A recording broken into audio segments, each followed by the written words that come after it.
G'day guys, welcome back to another episode of Chess with Dirks. And in today's episode, we're going to go through a really important tactic called removing the guard or deflection or undermining, which a lot of people don't really use in their games, but can become a real asset in order to improve your rating really quickly. But before we get into that, in last episode, I gave a mate in one puzzle at the end of the video that's actually quite tricky. And fair play to a few of you, you got in the comments, but I'll put the link in the description for how we actually got to this position. But what it is we've actually danced our opponent's king to the other side of the board. And look, it's not that obvious of a mate in one, but it is actually very nice. So when we look at it, we've got a few different forcing moves, given it obviously has to be a check, given it's a checkmate. And immediately what I see is we've got two checks with our queen. This one here, bringing our queen here to d5, and it gives our opponent a check, but that's not the mate because he can move here to c2. So that doesn't work for a mate in one. What about here? If we move our queen to f5, that also doesn't work because he can capture or he could just move away, either way. And we also don't have any checks with our knight or bishop, okay? But we do have one final check here with our rook, bring it here to d1. But again, that doesn't work. Similar if we brought our queen to d5, because he can just move here to c2. So, where's the mate? We see our queen's here in the middle, our king's in the middle of the board and isn't yet castled. So the solution to this puzzle is long castle, checkmate, because it gives our opponent a check and he also can't move here to c2 because of our king. So yeah, fair play to a few of you. I'll put how we actually got to this position. It's actually quite a nice line with a cheeky trap, okay? So maybe you could give it a go in your games, but no, it's very definitely one to keep in the back pocket.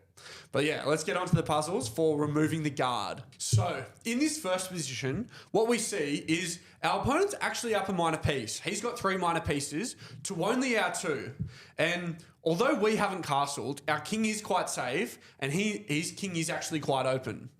So we're going to be able to take advantage of this. Immediately what I see on the theme of removing the guard is he's pushed his pawn, attacking my knight.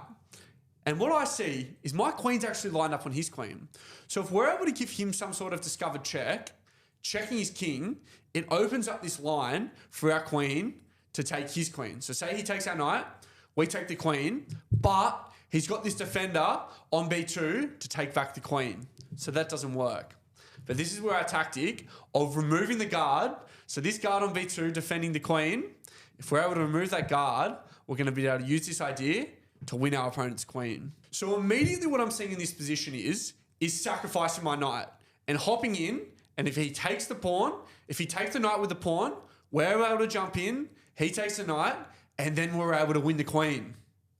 Which seems ideal, but it doesn't always go like that because he actually doesn't have to take the knight, okay? So even though this knight move is extremely dangerous because if he doesn't take, we've got these discovered checks if we move the knight. However, he's got this really nice defensive move with his knight to d6. So if he moves the knight to d6, what that does is, if we then move our knight, we're able to defend the check by taking the rook he's able to defend the check by taking the rook with the knight. And then you say, oh, but we're still attacking the queen. We can pick up there. We can, but he can then take our queen. If we take the knight, he takes back, and then he's actually up material going into the endgame. So that doesn't work. So that knight sacrifice actually doesn't work, unfortunately. However, what else can we do to remove this guard? We have an even more forcing move. Rook takes c3. And what that does is, it gives our opponent a check, but it also simultaneously attacks the queen. And then what that does is it forces him to take the rook. And once he takes the rook to defend the check, but also the knight, then we can go back with our idea of hopping our knight in, checking the king, and then it opens up this attack on our opponent's queen. So once he takes the knight, then we can come back and win the queen. And given we've removed the guard from the b2 square, it no longer defends the queen, so we can go up into an endgame, up a queen. But what this puzzle really shows is the importance of not only just immediately hopping in and trying to remove that guard, but actually calculating a few lines ahead. And once we see that common idea of this dangerous knight check, which will open up this defender, this attacker on the queen, once we see this idea, we have to calculate the best way to actually execute. All right, okay, now, jumping into this second puzzle, what we see is we're playing as white, and it's white to move, and we've got an extremely active position with his king extremely exposed, and with our queen and our rook, we're actually threatening checkmate here on c7. However, we can't go for it straight away because his queen will just take back, okay? And then we'll be down a piece. So what we need to do is we need to find a way to remove this guard of the queen from the c7 square. And immediately what I think of is just hopping the knight back and going for a one-move attack on our opponent's queen. But that doesn't work because he's got this really nice move, queen to c5. And why this move works so perfectly is because, yes, we can hop our knight in, and now we've got 3 attackers on this c7 square, and we're also threatening a different type of mate with a check here, and he's not going to be able to move or retake the knight. But he can actually defend and simultaneously attack us even more with his own checkmate on f2, and we're not able to go anywhere because of his dangerous bishop. So what that tells us is this one-move attack with our knight doesn't actually work. And it doesn't work because he's just able to move his queen to c5. If he was to go to c4, however, we could go for that same idea, hop the knight in, and then he wouldn't have any other attacking moves because he can't go for checkmate on this f2 square. So what we need to do is combine these two ideas. So we know this knight move doesn't work, but what if we did this?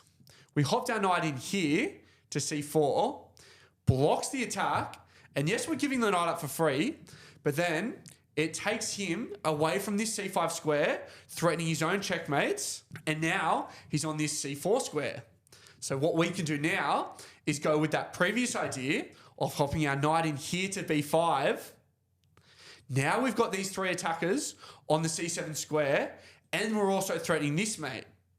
And if he takes, we just have the checkmate, and what that does is remove that guard from the c file on the c7 square.